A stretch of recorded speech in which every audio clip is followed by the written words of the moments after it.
enchanted, humble lifestyle. I do things that make you go wow. I might say something to piss you off, but it's my humble lifestyle, enchanted lifestyle. So, here's a story of the hopeless romantic. Yes, me. I am truly a hopeless romantic, and I do believe in fairy tales. I've been in a relationship, I was in a relationship for a little over 2 years, and unfortunately, that was enough time to realize that I'm different when it comes to relationships. Never really had the greatest luck, but this story is going to tell you a little bit about me trying to date and be in a relationship. I realized during this time, these last 2.5 years, that my relationships have been infected by karmics, past life enemies kind of situationship.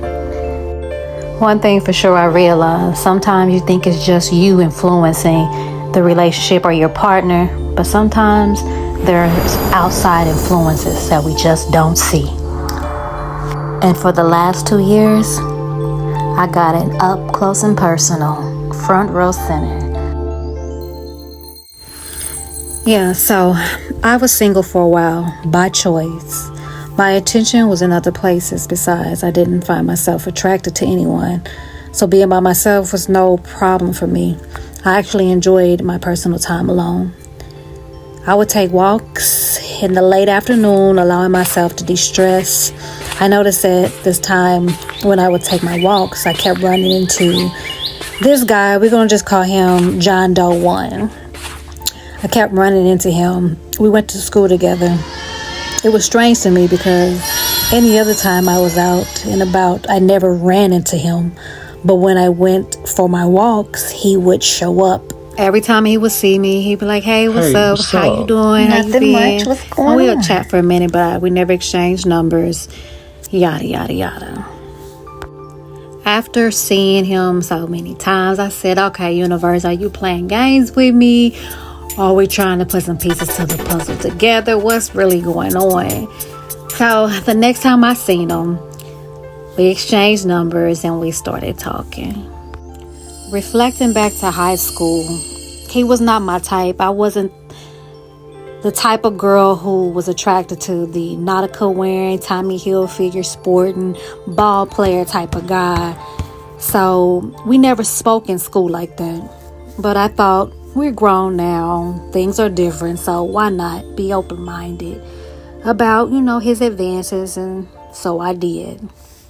Things were cool at first. I shared with him that I wanted to get into the studio, do some music. He let me know that he was in the studio and he was doing some recording. And all that, it sounded good. Like, okay, we got something in common here. Well, getting into the studio with him never happened. It was kind of strange one day. I was at home and he had called me and he was like, "Hey, I'm in the studio," and he had some music in the background playing. And in my mind at first, I'm thinking, dang, why you didn't call your girl and let's go, make some music together? It was like, I don't know if this was like a secret competition or something, but I'm like, oh, and he was like, yeah, you hear it in the background. This is my little stuff, I'm doing. And I was like, okay, that's what's up. I ain't hating on him. I was like, it sound good. That's what's up. But I made a mental note of that, like, damn, I was talking about music when we first started talking, and now all of a sudden you go to the studio, didn't even invite me out. Like, okay. So mind you, prior to this phone call of him playing this new music in the background, I told him that I wanted to get into the studio and do some recording. But every time the opportunity presented itself, in his eyes, he didn't include me.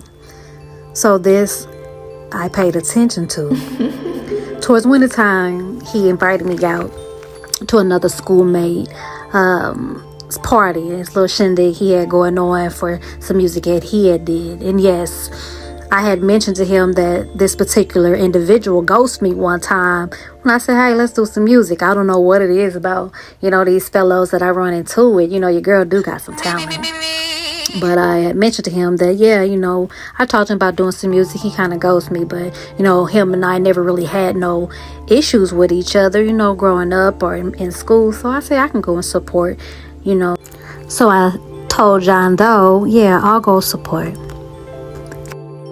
The night of the party, I had some hair that I was doing earlier that day. So I was like, well, just call me midday. Let me know what time you want me to get dressed so I can be ready.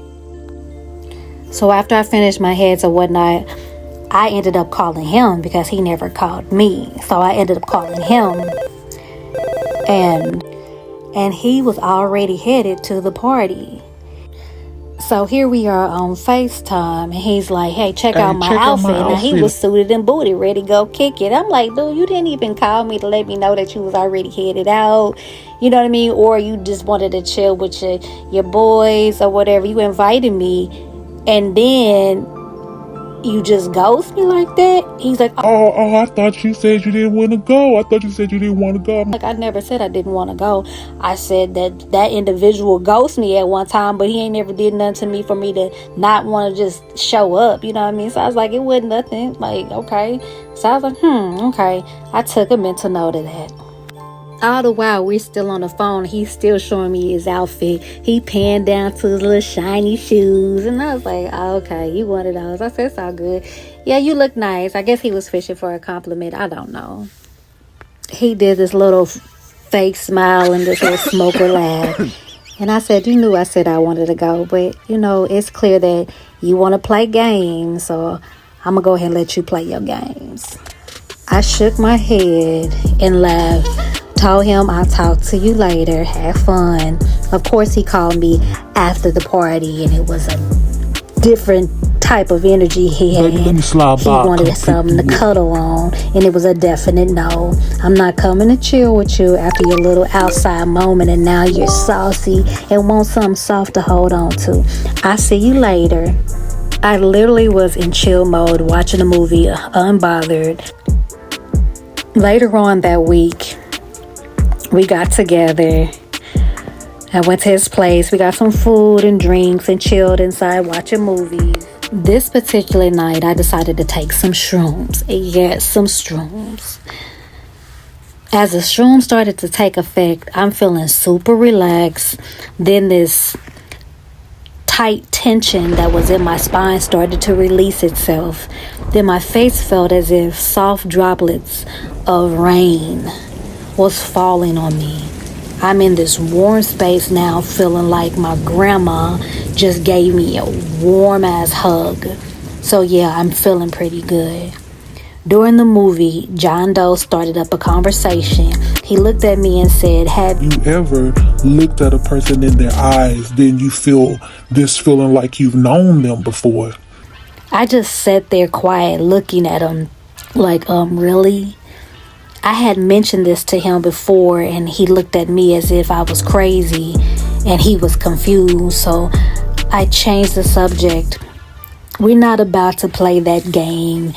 It felt like he wanted to bring the topic up as if I never brought it up to him. And this type of conversation never gets anywhere when it's approached that way. So I continued to feel these amazing shrooms. And while he continued to talk out his thoughts, I'm looking at him and his face started morphing. Now, disclaimer, I'm not encouraging anyone to take shrooms to see if there's any kind of morphing activity or that you will even feel or see anything like this. This was just my experience, okay? So this was what I experienced, and I'm aware that everyone's experience is totally different. So here I'm not condoning anyone to go take some shrooms to see if they boyfriend, girlfriend, or friend's face is gonna change, okay?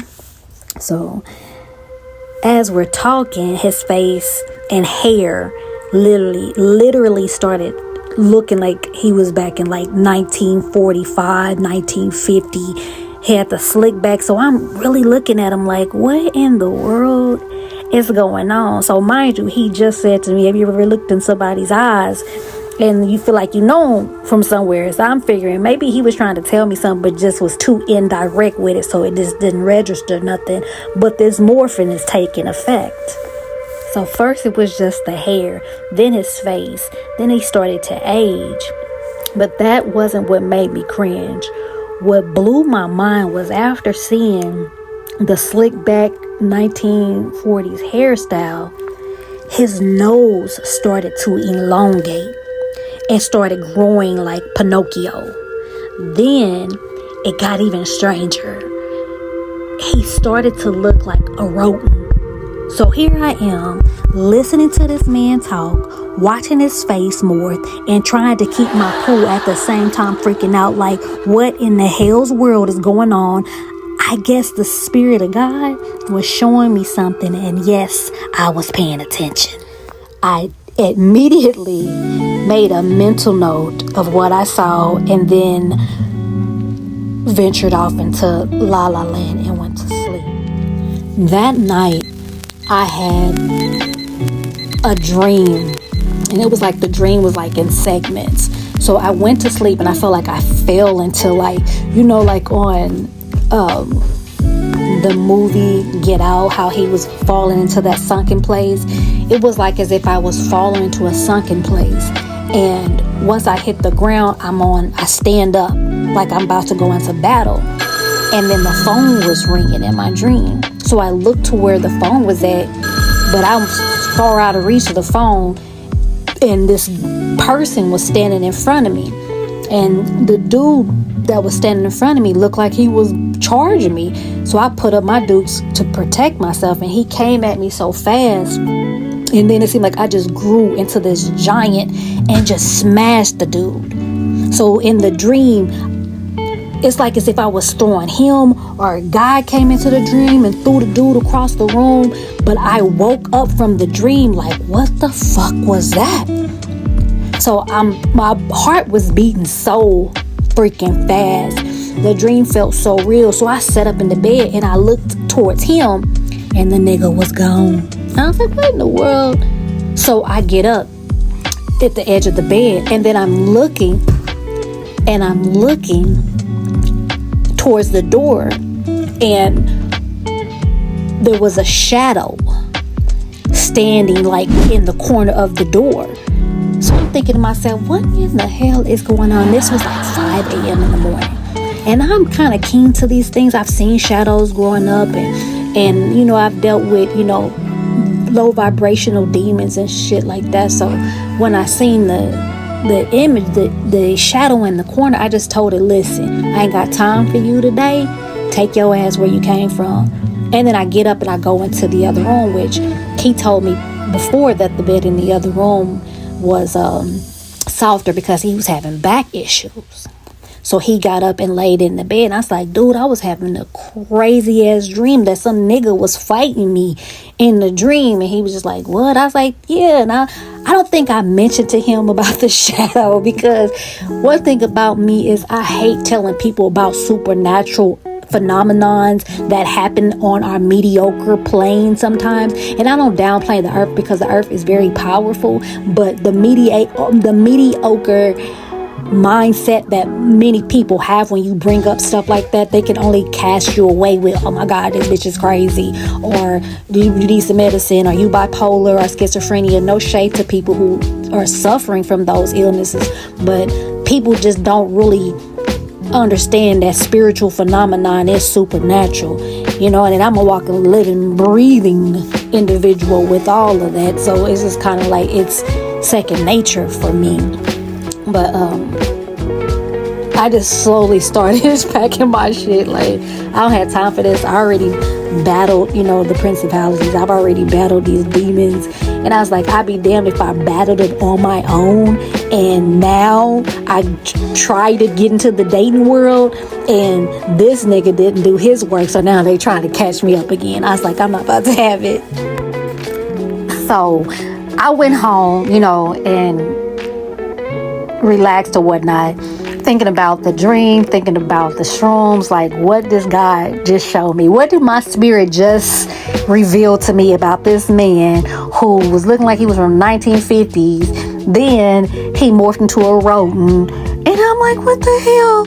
So, yeah, it could have been the shrooms, or it could have been, the psyche was opening up to be like, girl, warning, warning, warning. I don't know. So, we kept talking. I know. Yes, we kept talking. The next time I seen him, I literally was looking at his face like to see if there was any strange distortions, that I saw, going on, and making sure his nose was normal again. So here we are again at John Doe 1's house, and we're chilling. So in my head, mind you, I wasn't dating, I felt like I was in a whole different world because everybody was dating or having kids or getting married. And and I'm just kind of looking like, I'm not attracted to nobody. I don't know what attraction is. Like, I'm the type of person, like, I love a man who knows how to take care of himself, yes. I don't want to be involved with anyone who doesn't know how to take care of their mind, body, soul, and spirit. You got to have some upkeep, and you got to know how to evaluate yourself. And that's attractive to me. A man who knows how to carry yourself, that's attractive to me. You know what I mean? You got to know how to take care of business. That's attractive to me. A good, sexy walk, that's attractive to me. But at this time, I was just incognito, and I was fine, not being bothered with anyone. But here we are again, and we're chilling at his house, and I'm telling myself, okay, what are we doing? You know what I mean? Like, what is this? So once again, we're chilling, and I had some Palo Santos. So I go to light the Palo Santos, and it wasn't smoking. It wasn't burning much. So I went to go light it again, and it didn't light up much at all. So I was like, okay, let me just put it out. I then told myself to place the Palo Santos on the table a certain way, and when I come back, if it was untouched, I said, I'll continue to see where this will go, and if it is something or not. If anything, I would want to know why I was putting this man's life at this time in my journey. And if it's not here when I come back, I will go on about my blessed business. Later that afternoon, I went home, and then later on that night, I received a text from John Doe 1 telling me to FaceTime him.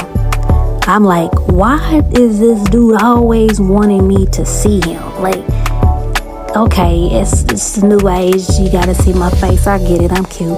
Okay, whatever.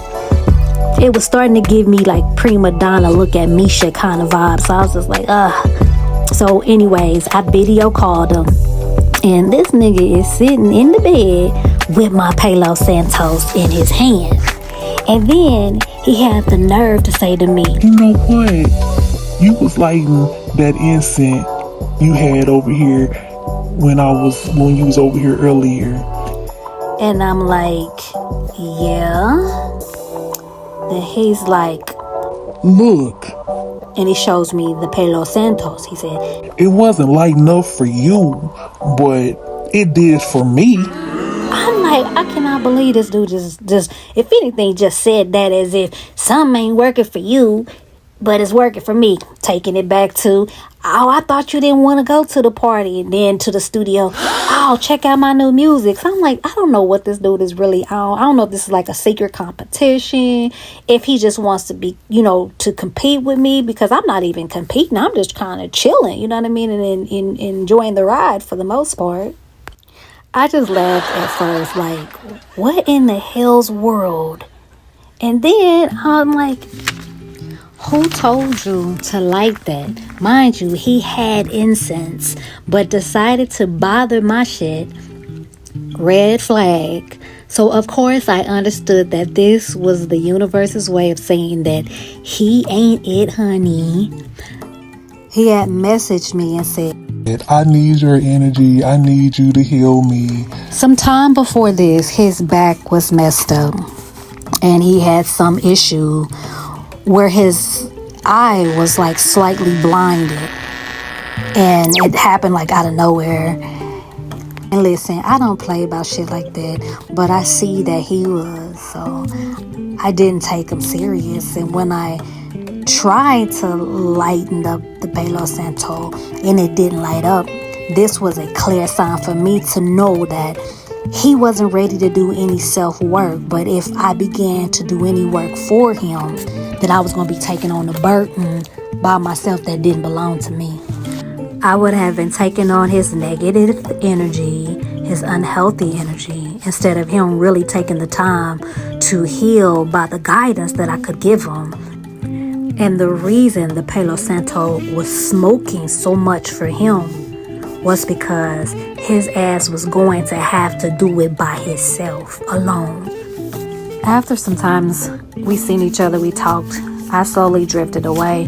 Didn't really want to consider him no more because it seemed to me that he was trying to plant a seed of maybe doubt or discouragement.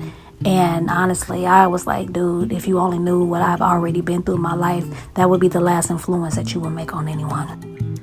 I knew at this moment that either I was called to protect this person, speaking about John Doe 1, or to know and understand that this person couldn't or chose not to protect me. So I slowly started distancing myself. So yes, that was the end of me and John Doe 1. And it's strange but true, after that, I continue to take my walks and don't even see him around town, which I'm not mad about. I'm the type of person, if we chilling and we bringing something to the table with each other, try to officiate something, then great. But if it don't work, no harm, no foul, I just don't fuck with you no more. You know what I mean? I'm not the type of person who, if I dated you and I'm on to the next, moving on, moving forward, you not coming to the party with me. I don't bring the old with the new. You can't go with me. So that was the end of John Doe 1. Bad dreams and all, shroom morphine and all, okay? So yeah, I'm gonna take mushrooms by myself next time. So moving on to, we're gonna call this man John Doe number 2. I started a new job and was in a new environment. Met someone at my job, and him and I started talking, and everyone at the job was watching us like hawks. At first, I paid it no mind, but then people started asking questions and being nosy. The manager at the time was treating me weird, almost as if he felt I shouldn't be there. So he would give me a hard time, which it seemed as if he had some secret agenda or, again, some secret competition going on in his head. And he said a few things that were uncalled for. So therefore, I stood up for myself and stayed grounded, letting him know to understand I didn't need this job, nor would I back down from standing my ground when he was unnecessarily rude to me. After a while, he realized I wasn't to play with, and he left me alone for a while. So John Doe number 2 and I started dating. I told myself to allow myself to open up and keep an open mind, because it could be something good. After some time working at this place, I started to notice I was getting sick, and I was getting sick too often. And individually, I have a great immunity, so I was thrown off on why I was feeling sick. I started to look around and remember the manager I mentioned at the time. I wasn't feeling well at the job. He had walked up to me and I had asked him if he had some pain reliever. There was always the need for it because the job was a very fast moving, loud environment. Also because we stand on our feet for 8 to 12 hours a day. So the job provided it willingly.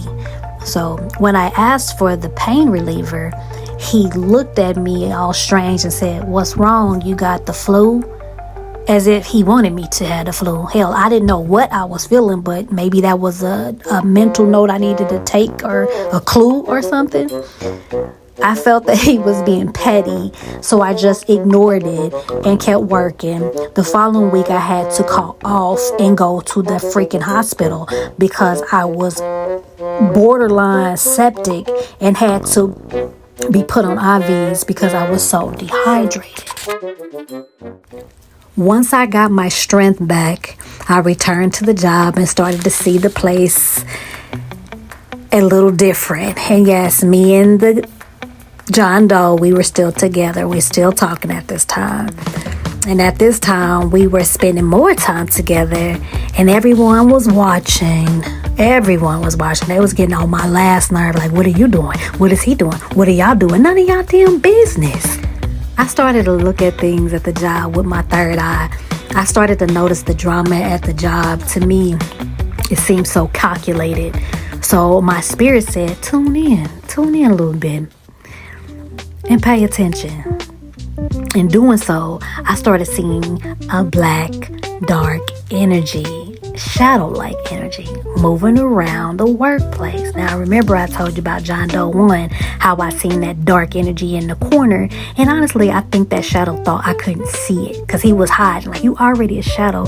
It's apparent that most people can't see you, but you trying to hide from me because you know that I can. But I digress. That's another story to tell. So here I am seeing it again months later. I was paying close attention to it. I started to notice that everywhere the dark shadow moved, the employees were arguing or telling each other what to do as if they was each other's manager. It was a hot ass mess. It was times that it would be an argument or a fight that it was so disturbing. Everybody would stop working to see who was fighting, who was arguing. I started to see that, and here comes this black shadow just moving on to the next group. Being that I've seen things like this before, I kept my distance and I wasn't shaken by it. But I'm thinking to myself, like, why is it here? You know what I'm saying? What reason is it here in this place? And yes, this place was a dusty ass warehouse. I didn't mention it to John Doe 2 yet because I'm like, he gonna probably think I'm crazy, but I'm at the point where you can call me crazy. Matter of fact, that's my middle name from here on out, because these things ain't normal and people don't know how to process them or receive it or even witness it, so they just say it's crazy. So hey, I'm crazy. Nice to meet you. So yeah, I didn't mention to him at first, but as time goes by, we about 6 months in, 7 months in, and I tell him like, yeah, I seen this at the job every time there was a fight, blah, blah, blah, blah.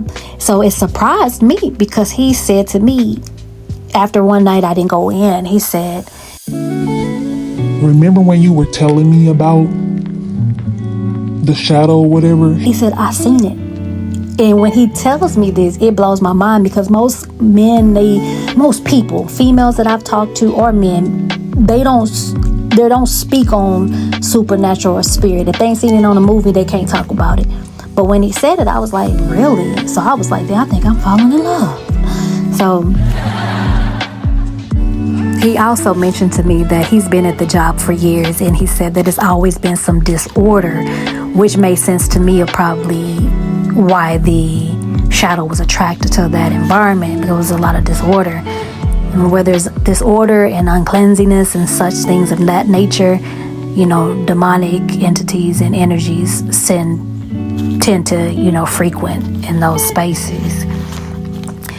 Being that we're still in our first year dating, I did mention to John Doe 2 about my being a spiritual person. I told him that, religion is not peace to me. My spiritual connection to my ancestors is where I felt me again. And I felt that I needed to tell him that because sometimes people get caught up on spirituality and religion, and that causes conflict not only in relationships but in family. And I think it's idiotic, honestly, because I don't think any religion or belief that you didn't create yourself should come in between the love that you have for your children, for yourself, for your family.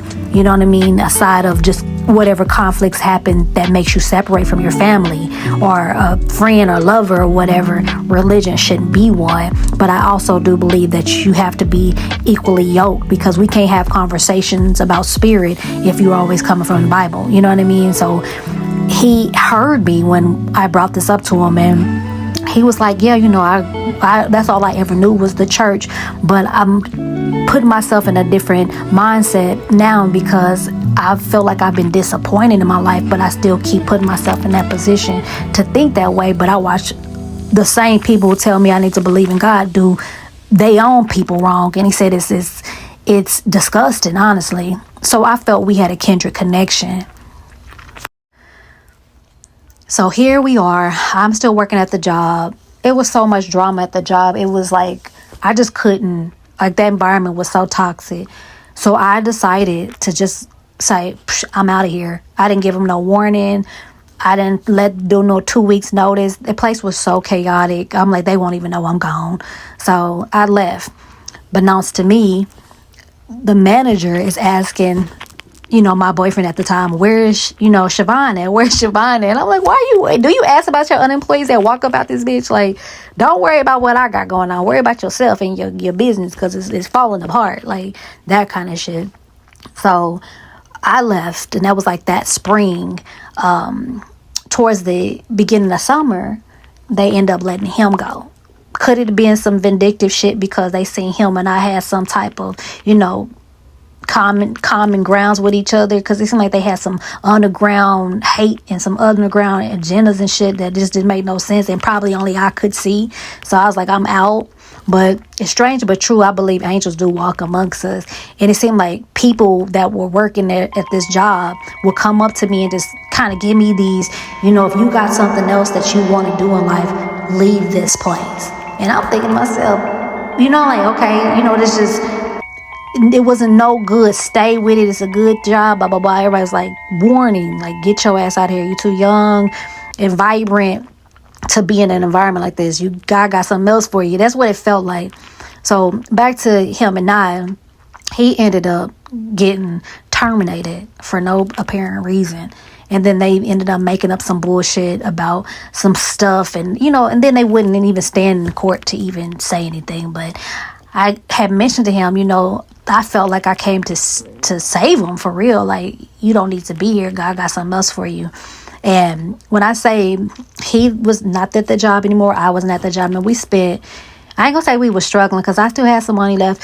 He still had his side hustle. I had my side hustle. But the checks that was coming in wasn't coming in like that. But we did not stress. We had food. We had each other.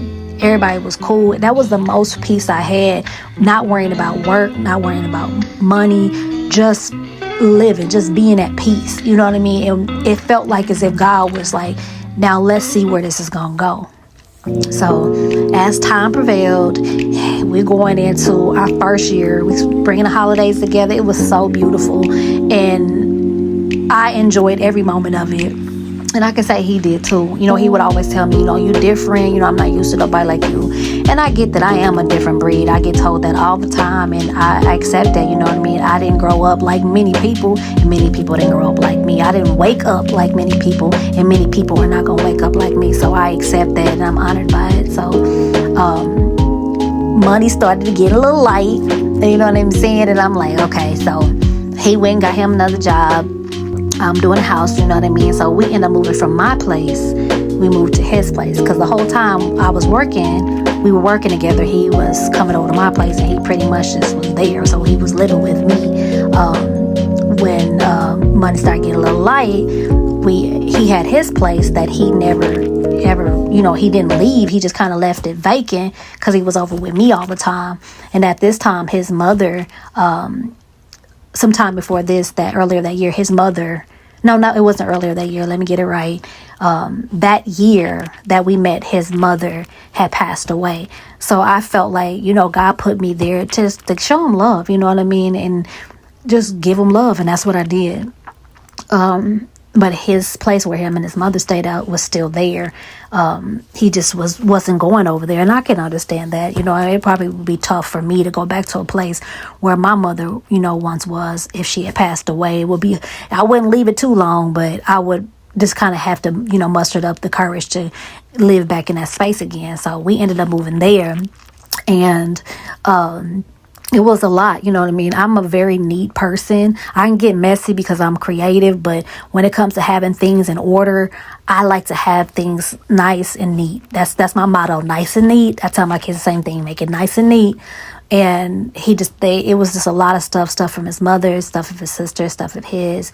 And I was just like, okay, this is going to be work. Mind you, I got my mindset on art, creating. So this kind of set me back a little bit. But I said, you know what? Things happen for a reason. I'm just going to go full ahead. He was at the time starting a new job. So I was by myself having to, get things back in order. That was pretty much left for a year. So I had to make a house into a home again. And that's what I did. So prior to us moving into his place, I was trying to tell him something one day, and I was standing in the doorway facing him, and he was standing like as if he was coming out the doorway of my bedroom. I'm talking to him about something, and then I could see once again the infamous shadow. And I heard the shadow speak this time, and the shadow was like, don't listen to her. Don't listen to her. So I'm not telling him all this shit yet. So I'm like, okay, listen. Mind you, I've seen it moving around the job, the John Doe 1. Then I seen it around John Doe 2. And at this point, I'm like, all right, I was cool for a minute. You know what I mean? I didn't defeat it. And like I said, now here they are. So what is it about you that this shadow comes back around? So after seeing it a couple times around him, I said, okay, listen, there's a shadow that keeps trying to tell you not to listen to me. And it's on the side of you. And every time it start talking to you, you start to talk instead of listening to me. And I was like, I'm just trying to tell you something. And the way he looked at me, of course, it was like, what in the world? You know what I mean? But I guess he was trying to act like it was normal, which it wasn't normal. It's nothing normal about it, but it's common to me. It doesn't put any fear in me or whatnot. So here I am like, look, I've already battled and defeated my adversary. You might have to do some shadow work because you could have lived a past life. You know what I mean? That's not the easiest thing to digest when somebody say, have you ever lived a past life before? And I haven't had that many conversations about past life, but yes, I am one who lived a past life. So if you around me, it's either you a karmic coming around with some bullshit, or you a family member of the past that's coming to bless me with some good shit, or you just a demonic ass motherfucker that wants some trouble and I ain't got time for it. So with him, I'm just like, why is this around him? So I told him, I said, maybe you have something to discover about yourself, because what reason would it be around you? So here we are. At this time, we start getting into these little bickers or whatever. And I'm just kind of like, I don't argue.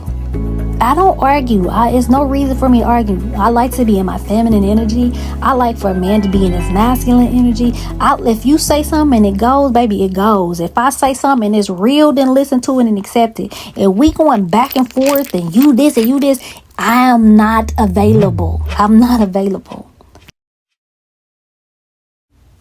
So here I am feeling subjected to the idea that I'm opening myself back up to something that John Doe 2 might not be able to see or understand at the time. I had a conversation with him to let him know the type of person I was when it came to God and my belief in God and my ancestors. And I wanted him to feel just as open to be able to share with me what he feels about God and so forth, because that is communication. That's a communication that I want to have with my partner. I've experienced people getting hostile with me all because I see God differently in my adult life. Like when I was a child, I've been a threat to many who don't want to be honest with themselves. And knowing I do bring light to people, places, and things is just natural for me. I felt like God brought me into his life. Like I said before, he got terminated from his job. He lost his mother.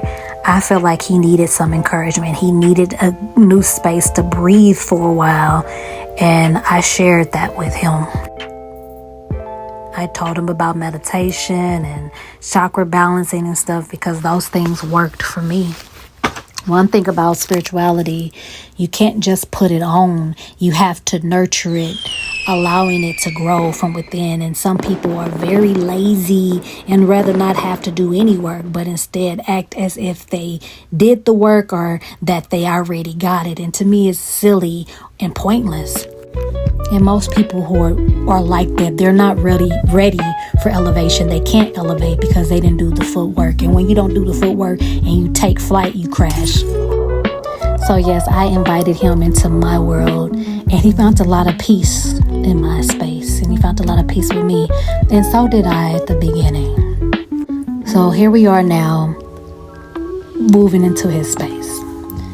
The first day we walk in the door to, clean up and move things around, I started to get tired very easily, like too early. I could put some work in, get things done, but I was too tired. I was like, why am I so tired? And I started getting a headache. So I went outside to get some fresh air, and then I went back inside, and I had told him, hey, I'm exhausted. I was like, let's go ahead and wrap it up and let's get back to my place, because we were moving things from my space to his place.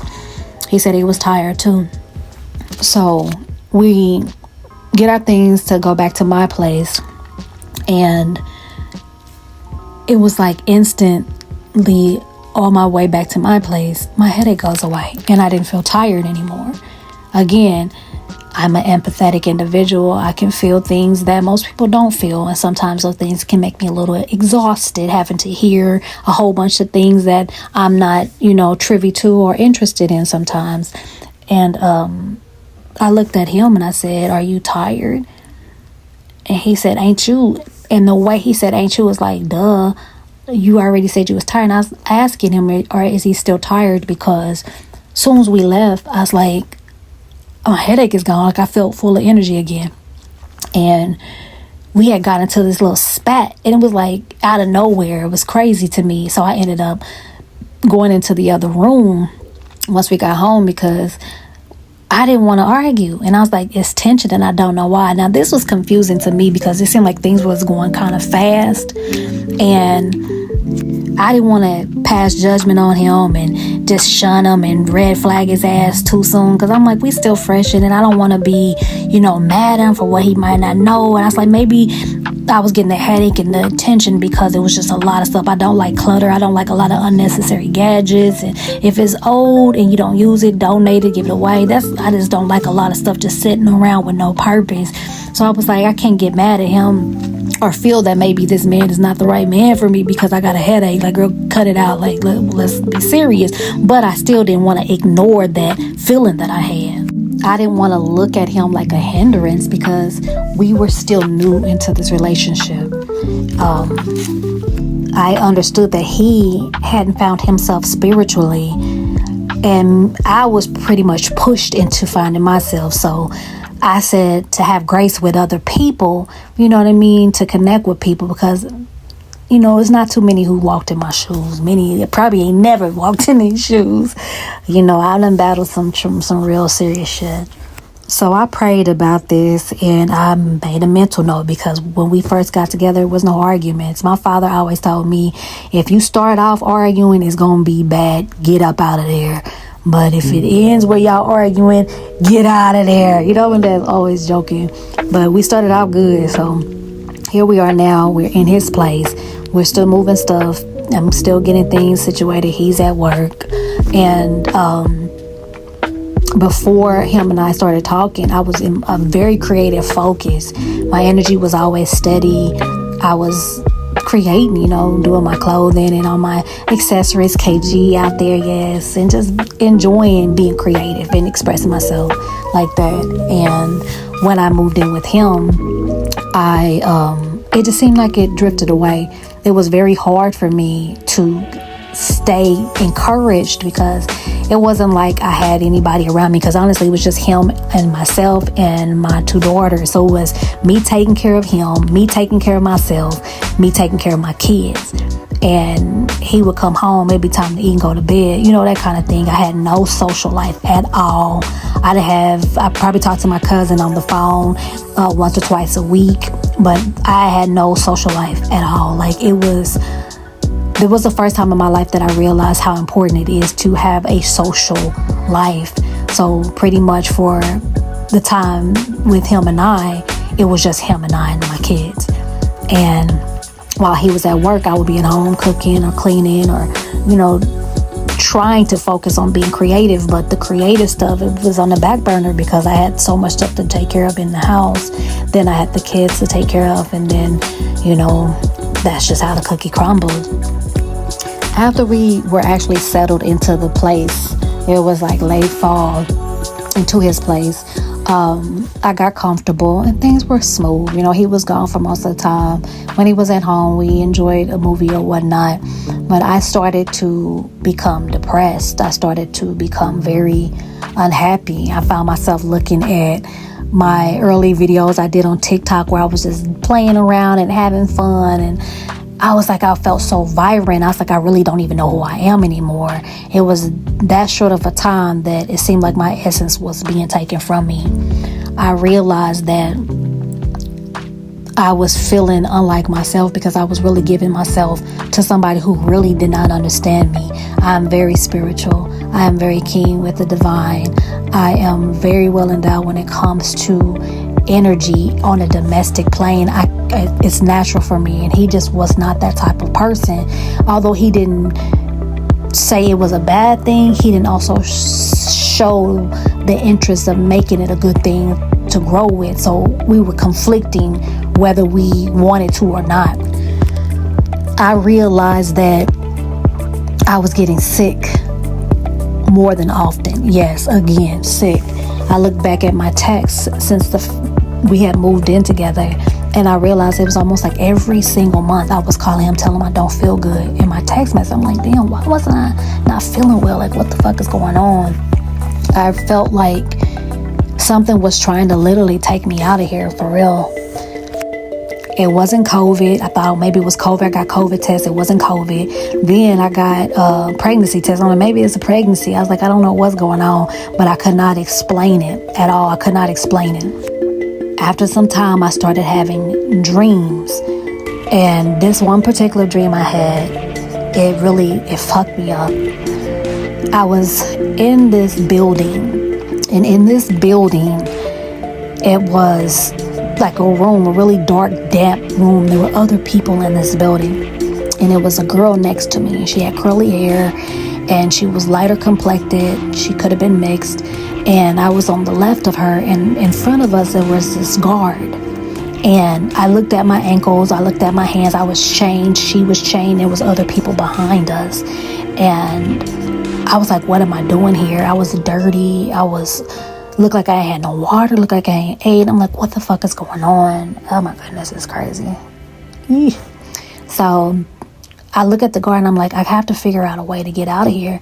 So I was like, can you take me to the bathroom? I gotta pee. And he said, I can't let you go. I was like, listen, I gotta pee. And I just got up and I said, I'm gonna pee on myself. I gotta go. So I started peeing, and he was like, wait, I'll take you. So he ended up unchaining me and taking me out of the room. Now, when we walked out the room, the whole room was like a hidden layer in the back of the building some fucking where, because once we walked into the main building, it was like as if it was a working, functional businesses that were in this building. So it was all this light, all this movement. I'm like, what the hell?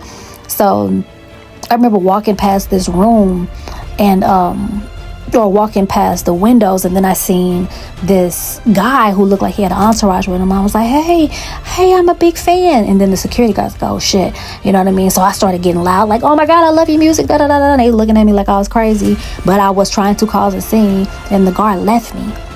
So then I followed them in the little room, which was like a podcast room, like looked like a radio station room. So I go in the room, and I'm just kind of standing there like, oh shit, okay, trying to process where I was just at. And then this big guy comes in the room. And I'm sure the guy went and said, hey, the other guard, she got away, something. So he comes in the room and he's like, come on. And I'm like, no, you're not about to take me. I was like, help me. I'm screaming like through the mic, help me. They kidnapped me. I don't know where I am. Help me. And everybody's looking like, what is going on? So he said, oh, don't mind her. She just ain't took her medicine.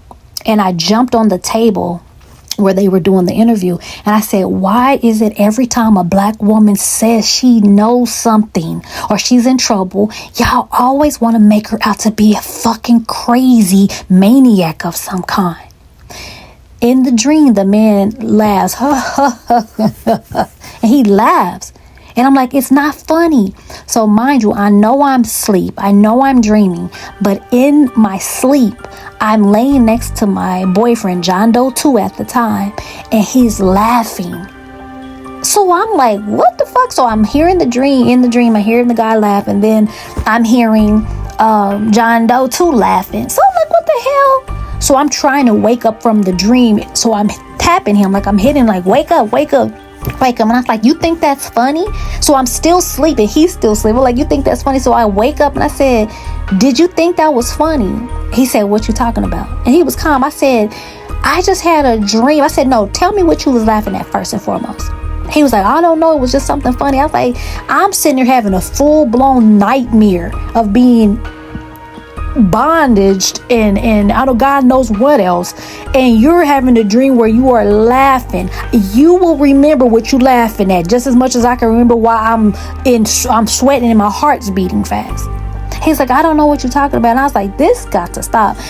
That came to me so clear that I was like, this unequally yoked thing, it has to be addressed. I was like, well, that made me feel like, do you really believe the things that I've been telling you? Do you really honor me as a woman and the things I tell you about me as a spirit? Do you really honor that? Because I've been going through, and now I ain't told you all the other stuff that had gone on, but it was so much energy confliction that I was like going through these whirlwinds at time to where it took me so much just to get out of bed and get started for the day once everybody was going to work and school, that I was like, Siobhan, what's going on with you, girl? So after this dream, I was like, okay, some God, talk to me, like for real, like talk to me, because that ain't cool.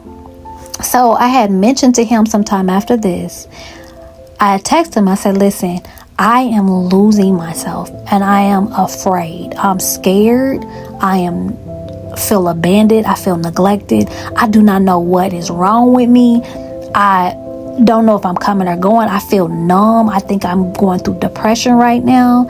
And at this time, my phone had got cut off. So he didn't get all the text message. He just got, I don't know what's wrong with me. Something's wrong. So when he got home that night from work, he was like, what's wrong? I said, I don't know. I said, I don't know. I said, I'm scared. I do not know what's wrong with me. And he was like, well, I'm about to go take a shower. He took a shower and he got in the bed. So I'm thinking, did you read the message? He said, no, because you didn't send the rest of them. So I said, here, read it from my phone. So I let him read the message. And it's basically saying, I'm feeling like I'm having suicidal thoughts. I'm feeling depressed. I don't know why I'm feeling this overwhelmed uneasiness. I was like, I'm scared. I don't know what this is. He rolled over and went to sleep. So I'm like, he way too cool for me. Like, I would be like, baby, hold my hand, I got you something. But he just went to sleep. So after that, oh yeah, I didn't mention this. I was working a part-time job at the time. Like February of that following year, I started a part-time job as a receptionist, which helped a lot because I was just able to get out of his space and have my own space for a while. I was that night, after the whole little, telling him I was depressed and everything, I was like, let me just get myself together because I have to go to work. So got myself together, went to work. and I'm just in my head thinking like, damn, that's so fucked up. Like, I'm telling this man that I am feeling suicidal. I'm depressed. I feel like I am dying. I don't know what the fuck is going on. And this nigga rolls over and go to sleep and was snoring loud as the dickens. Like, he was sleeping good while I was sitting there wondering and worrying and scared and shit. So here I am at work and I could not shake this shit. I'm like, God, so I prayed. I said, God, listen, I love this person, but I love my health and my well-being more. And if this man can't see that I'm physically, emotionally, and mentally declining, he think it's okay or it's normal, and he's not saying, baby, what's going on with you? You know this ain't true. What's up? Let's get up. Let's get to shaking and move. What's going on? Are you okay? He ain't saying shit. He's just watching it, And I'm like, then I got to get the fuck up out of here. So I feel like the spirit said, okay. I started to like take things off the walls, decorations and stuff that I had put on, because I came and just made the house. It was beautiful. So I took decorations off the wall. I said, if he comes in this room and he don't say, babe, what did you take that down? Are you doing something different? I said, then that's going to be an indicator to me that he's unconscious of some things, which causes me to be in jeopardy, being that if the man is the head of the house and he don't see there's a fire happening over here and over here, and he don't put them shits out, the whole motherfucking house gonna burn down, and I'll be damned if I'm gonna be in this bitch. So I said, if he don't see that, then I'm gonna slowly just continue to pack my shit. So I started to conserve and stop talking. So when I came home from work, he'll say, how was your day? It was cool. I kept it real small. And normally I was like, and it's all jibbery and shit, tell him about the day and how something was strange or funny or weird or whatever. And this time I was conserving all that. I wasn't saying much. And I feel like he picked up on it. But he didn't pick up on the decorations that were moved. You notice them when you come in the door. He didn't say nothing about it. He didn't ask me where it went. And these were elaborate pieces. So I'm just like, he's blind to something. So, mind you, we're going into, April now. I'm trying to keep a timeline here, y'all. We're going into April now. So, April, I'm just real quiet. I'm not saying much. When he got home, food was cooked, time to go to bed, you know what I mean? I went to sleep early, you know what I mean? Got up early, went in the girls' room or whatever. But he would come home and he had said a couple of things. I remember I had chimed in one time and said something. He kind of jumped down my throat and I was like, whoa, I was just kind of validating you. So I realized he got something on his spirit, but he don't know how to talk about it. And instead of him talking with me, he kind of would attack. So I just kind of backed down. So one particular moment, he was starting another job. And I told him we had talked about not working for somebody else for a while. And I said, let's look into the God-given gifts. And for me, I'm like, I've been trying to, put my foot, in different places and my hand on different things for a long time. It's just that I've had to battle principalities and demonic ass karmic family members getting in the way. And my blueprints has kind of been sitting here. So I was like, let's do something outside of work. Let's try. And he mentioned, I like, the ideas of entrepreneurs. Let's get in real estate. Let's get into, something creative, And we talked about that, and he told me his woes and stuff about being, on a job for over a decade where he didn't feel appreciated. So I'm like, why would you want to go do the same thing again? It was just a repeat. But this moment in time, he was being secretive about his schedule, and I felt like he was being secretive because he knew that was going to make him look bad to me. Because if you're going to be a man of your word and you say you don't want to do something, then why would you go and do it? So he didn't want to tell me exactly what he was doing. So I'm like, it's kind of silly, you know what I mean? But, oh well. For me asking him, like, when time you going to be at home? Oh, I might have to work late because this and that.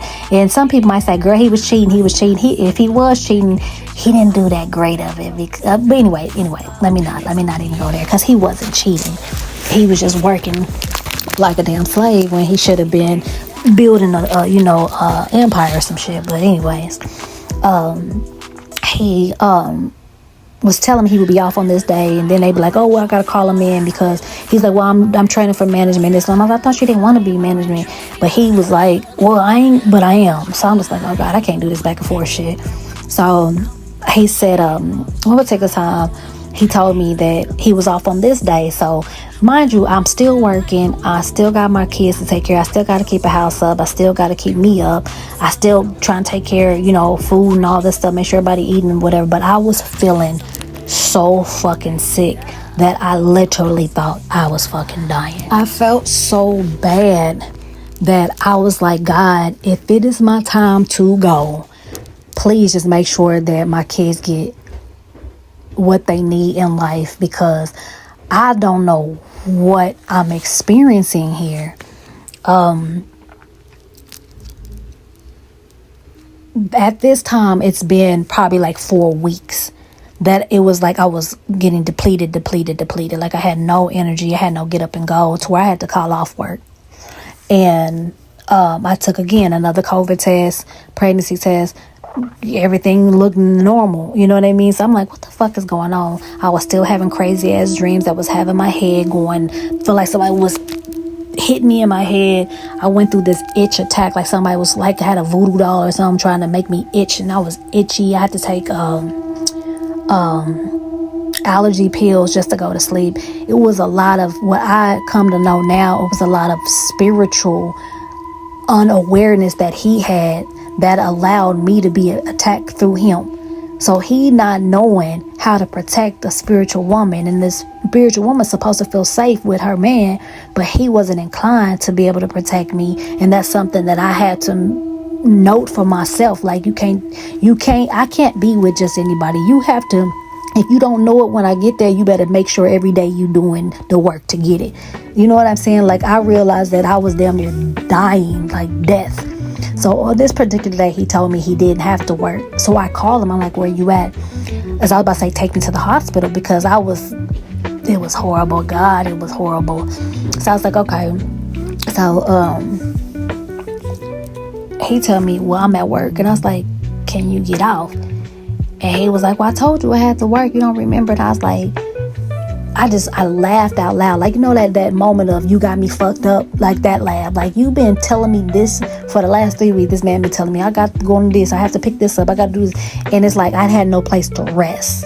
You know what I mean? Like, when a woman wants to be able to be reassured by her man so she can rest assured to keep the house floating. You know what I'm saying? And he didn't give me that peace in that moment. And this was at a moment where I was like, I think I need to go to the hospital. Like, I was weak as hell. So I really needed to know what was going on, where he was, when he coming home. I needed to know that. And so when I called him, I guess I disturbed his mojo or something, because he just was like, all right, whatever, I'm at work. So I'm screaming at the top of my lungs. I'm like, you killing me. I said, I am not okay. I am not okay. I said, I am afraid that I am dying right before your eyes. I said, you are killing me. And I was like, you are the devil. You are the devil. And I'm screaming. I'm literally like hitting myself like up against the wall. Like, I'm freaking out, like manic depressive mode, just screaming. And I'm tears floating, coming out my eyes, snot coming out my nose. And I'm like, why are you doing this to me? What have I ever done to you? What have I ever done to you? So I'm losing it. He was like, are you done? Okay, I gotta go back to work. So he hangs up. I'm crying, because I'm thinking to myself, when this man came and told me that he thought about suicide, when this man came to me and told me he was depressed, when this man came to me and he lost his mother, when this man came to me and he was terminated from his job, guess what I did? I stood right by his side. I didn't complain. I didn't ask for shit that was outside of our means. I made sure when he cried, I was there. I held his hand. When he wasn't feeling good, I gave him medicine. I gave him herbs.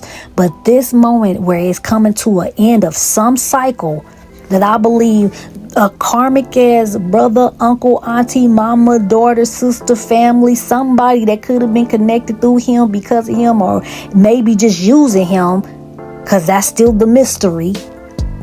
I said, they attacking me because there's no vital reason why I should be feeling sick.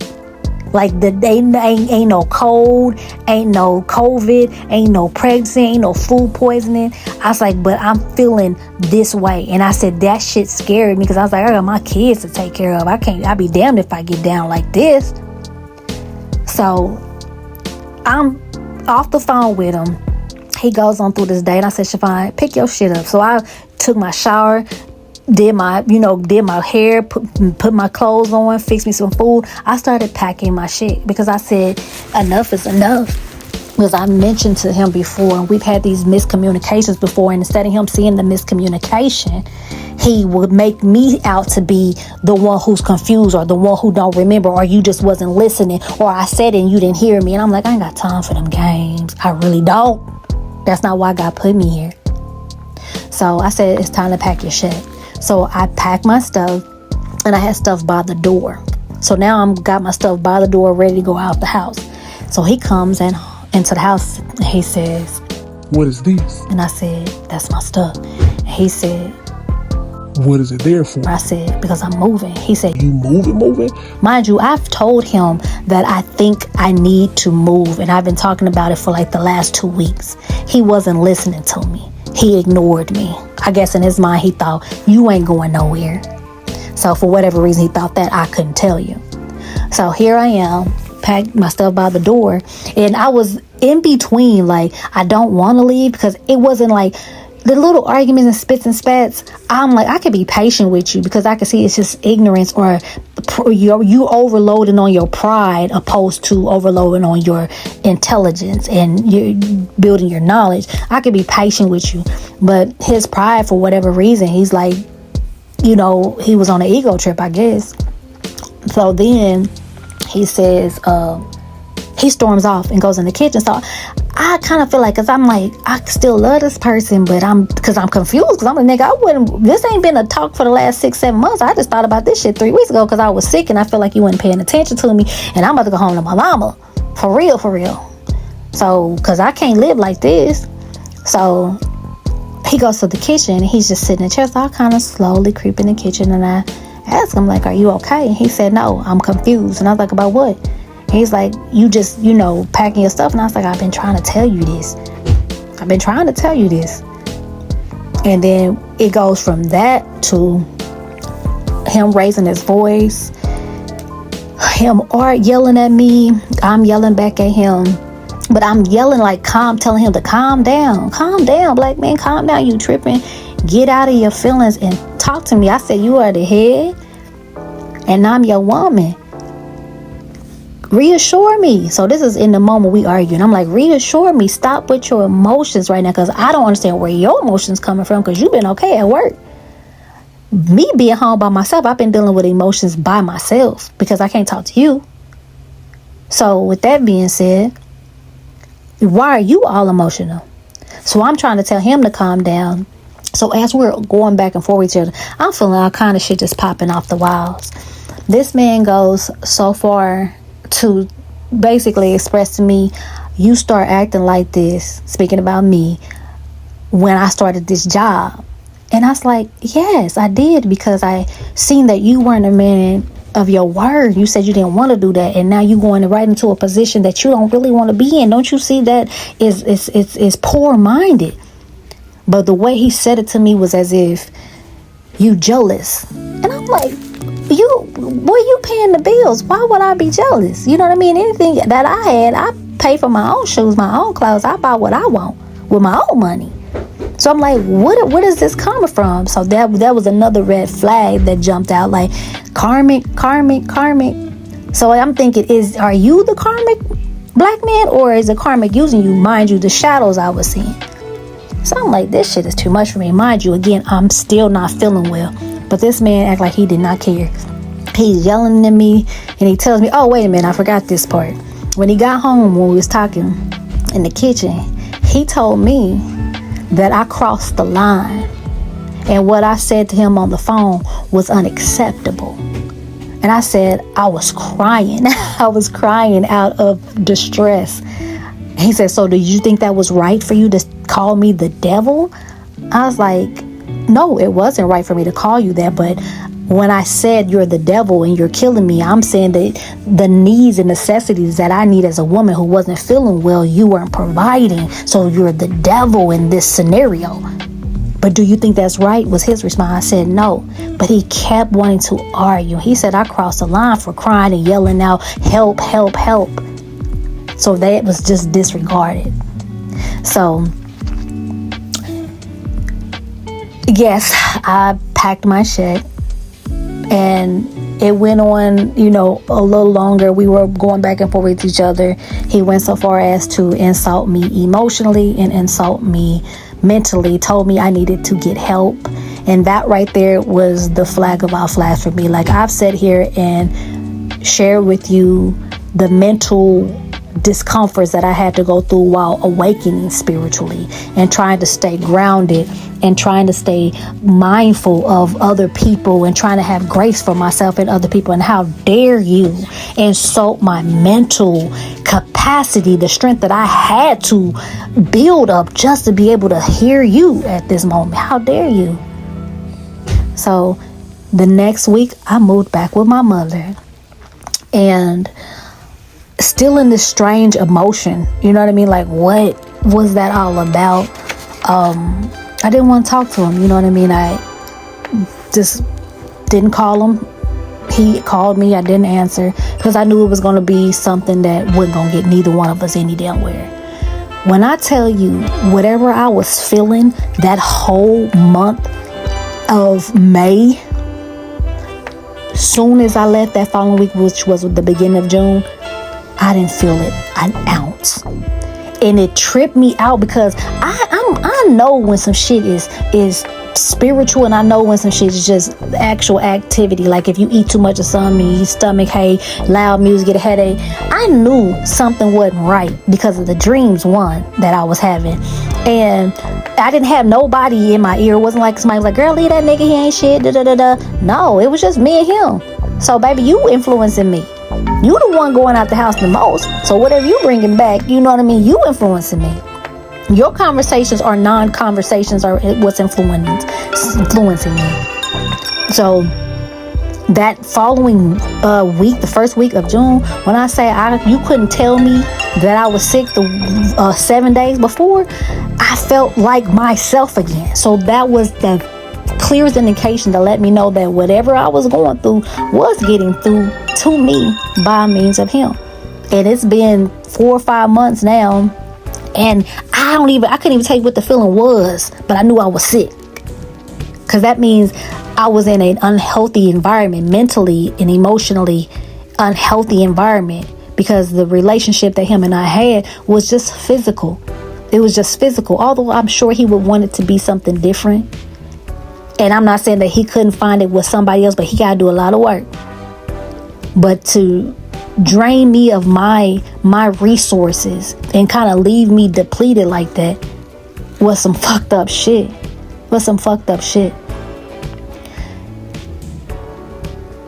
I prayed about it, and I asked God to release me from it.